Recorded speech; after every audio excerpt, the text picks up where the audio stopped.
Hello, my name is Jack Lewellyn, and I'm competing in poetry, and this is my recording for the Chassa Region 1 State Qualifying Tournament.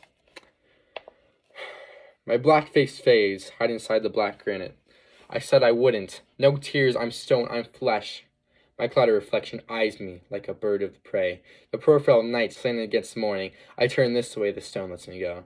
I turn that way, I'm inside the Vietnam's Veterans Memorial. Again, depending on the light to make a difference, I go down the 50,022 names, half expecting to find my own in letters like smoke. I touch the name Andrew Johnson. I see booby traps. White flash, name shimmer on a woman's blouse, but when she walks away, the name stay on the wall.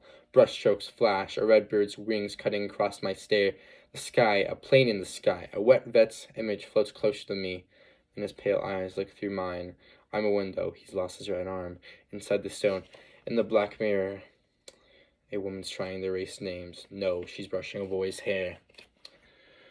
The Vietnam War is one of our nation's darkest chapters. Many young men were sent to fight a war that was both controversial and non-winnable. In this selection of poems, the voices of these soldiers live on, even if many of their lives ended in that faraway place. From the poetry of combat veterans including Thomas McGrath, Yusuf Kamianika, Robert S. McGowan, Brian Turner, and many others, the poetry of war, may we always respect the sacrifices made by our own nation's soldiers and hear their voices always. We are the walkers. We are the sloggers, bandaged and blur-eyed. We are the dwellers in the rain, filthy and forgotten. We are the infantry. Our names compose a roll of honor in the casualty reports. Our bodies torn by shards of steel's write history in pools of blood. We live, we die in mud and sweat and rain. We are the infantry. Do you know death? We greet it every day in the sniper's flash, the rage of guns. Nothing but hurt left here, nothing but bullets and pain, and bled out, slumping. Nothing left here but the hurt. Believe it when you see it. Believe it when a 12-year-old rolls a grenade into the room, or when a sniper punches a hole deep into someone's skull to shower the streets in brass and fire. Open the hurt locker and see what there is of knives and teeth. Open the hurt locker and learn how rough men come hunting of souls. It doesn't matter. Damn what's playing. In the dead of winter you go, days of 1978 to 79, and we went, because the soldiers were beautiful, and doom as Asian jungles kept to fire Christ-like in the hopeless war. I did not go in the end, because it ended.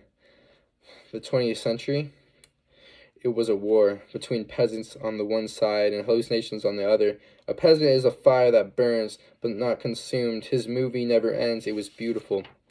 Every winter of our lives, my love, as Christ crushes fire into his wounds, as he wounds a jungle equally, no matter when their moves of hallucinations destroy the destroyers. That's all.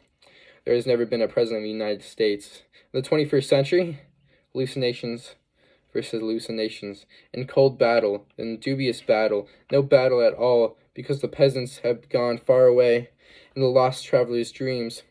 Into the passage from Homer, a woodcutter's hillside, peacetime superstition movies. On a cold night, Hector. On a cold night, Achilles. Around the savage of the maniac, the woodcutter draws a ring of fire. It burns all winter long. He never tires of it, and for good reasons. Every face of flames is doomed and beautiful. Every spark that shouts out into the freezing air is God's truth, given us all over again in the bitter weathers of men's hallucinations. There has never been a president of the United States. There has never been a just war. There's never been any life beyond the circles of firelight until now, if now is no dream but in Asia. You would think the fear of an aerial bombardment would arouse gods to relent. The infinite spaces are still silent. He looks on, shocked pride faces. History, even, does not know what is meant. You would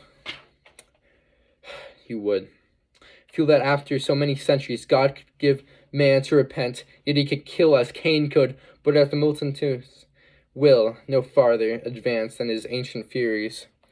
Was man made stupid to his own stupidity? Is God by definition indifferent beyond us all? Is the eternal truth man's frighting soul?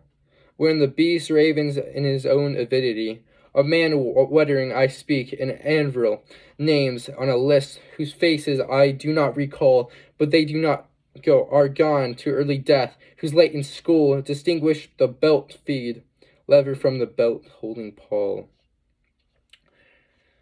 After experience taught that all ordinary surroundings of social life in futile vain, I'm going to show you something very ugly someday.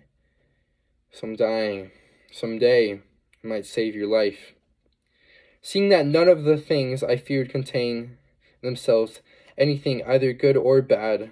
What if you get caught without a knife? Nothing, even a loop of piano wire, excepting only in the effect that had upon my mind. I resolved to inquire. Take the first two fingers of this hand, fork them out, kind of a V for victory. Whether there might be something whose discovery would grant me supreme, unending happiness, and jam them into the eyes of your enemy, you have to have this hard, very hard, then press. No virtue can be brought to a priority.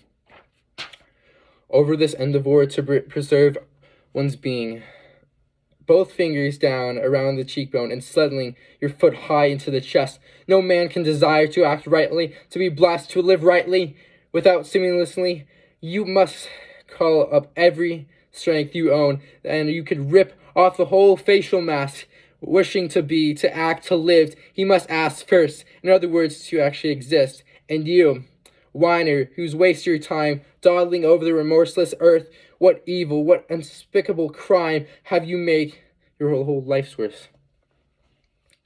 In the chill rains of the earth winter, I hear something, a pulling anger, a cold wind stiffened by a flying bone out of north, and remember then, what is up there? That's Ghost Bank, home, Cheetah, Boot Hill. They must be very tired. Those ghosts, no flesh sustains them. After every war, someone has to clean it up. Things won't straighten themselves up. After all, someone has to push the rubble to the side of the road so corpses-filled wagons can pass.